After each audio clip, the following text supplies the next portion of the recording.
Welcome to The Explainer. Today, we are diving deep into a pretty insidious form of psychological attack, the narcissistic smear campaign. And we're not just going to talk about what it is, we're going to give you a real tactical guide to get through it. You know, for anyone who's just broken free from an abusive relationship, this quote, it hits hard. You take that first big breath of fresh air, you think, okay, I made it out. The worst is over. But that feeling? It's usually just the calm before a really confusing, really painful new storm. And here's the thing you have to get your head around, and fast. The war isn't over, not by a long shot. It's just moved. It's not happening behind closed doors anymore. Now it's being fought out in the open, in a much more dangerous place, inside the minds of every single person you know. And that's what we're talking about, the smear campaign. And look, this isn't just your ex being a little bitter or gossiping. No. This is a cold, calculated strategy. It has one devastating purpose, and that is to completely control the story and absolutely destroy your reputation. You are the target. It's so important to see the difference here. You know, gossip is just random. It's meaningless chatter. But a smear campaign, that is intentional. It's a military-grade psychological operation. And it's not really about revenge. It's about their survival. See, by leaving, you've wounded them. You've exposed them to this unbearable shame. So they have to destroy your credibility before you have a chance to tell people the truth about them. So, here's the part that's going to blow your mind. This campaign, it didn't start the day you packed your bags and left. To really get what you're up against, you have to accept that this war started a long time ago, before you even knew you were in a fight. I mean, you almost have to admire the strategy. While you were in the trenches, trying to fix the relationship, believing there was good there, they were already laying the groundwork. They were building a case against you with the very people you thought you could count on for support. And they do it with little phrases just like this one. They weaponize concern.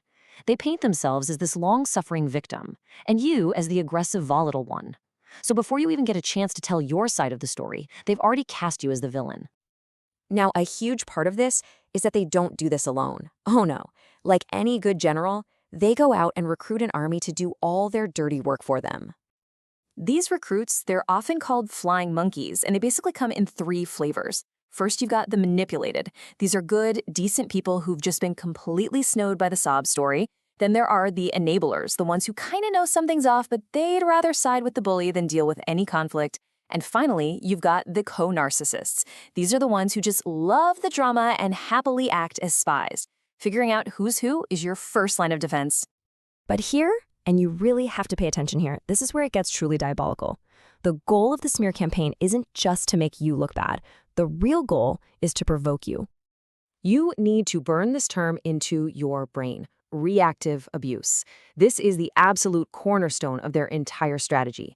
They're not just spreading lies, they are setting a brilliant, evil little trap, and they are just waiting for you to walk right into it. So, here's how it works. It's pretty simple. They lie, they poke, they send their flying monkeys to deliver these little verbal attacks until, finally, you just explode. You react with totally justified anger or pain. And the second you do, that's it. They take your reaction, they strip away all the context of what they did to cause it, and they hold it up as proof. And just like that, you've lost. Your desperate and completely understandable attempt to defend yourself gets twisted. It becomes the star evidence that proves you are exactly the unstable, crazy person they've been telling everyone you are. Your own defense becomes their greatest weapon.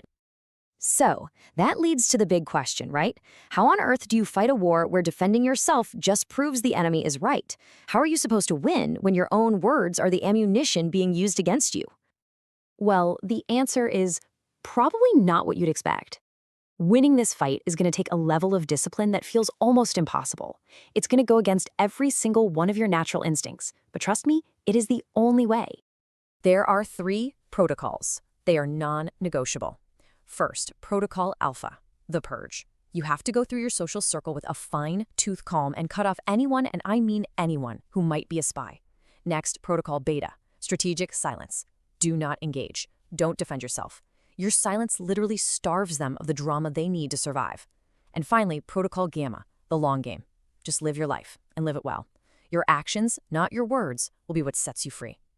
And that is the ultimate checkmate. Your refusal to play their game, your focus on your own happiness, that's the one thing they have no defense against. Your success completely dismantles their entire story. But, a word of warning, when you do all this perfectly, when their smear campaign completely fails to get a reaction, the narcissist panics. And that desperation leads them to their final and maybe their most dangerous move. It's called hoovering, and yeah, it's named after the vacuum cleaner because that is exactly what they are trying to do. Just when you think you're finally out, they will try to suck you right back into all that chaos. It's a last-ditch effort to get control back. And you'll know it's happening because all of a sudden, everything changes. The attacks stop, the flying monkeys disappear, and then they come to you. Maybe with tears, with apologies. They'll say they're in therapy. They'll tell you everything you ever wanted to hear from them. But you have to understand this with crystal clarity. This is not about getting back together. This isn't about love. This is about punishment. Because if you fall for it, if you go back, the abuse that follows will be 10 times worse. Because now they're not just abusing you, they're punishing you for ever daring to think you could leave them. So that's the final piece of the puzzle, isn't it?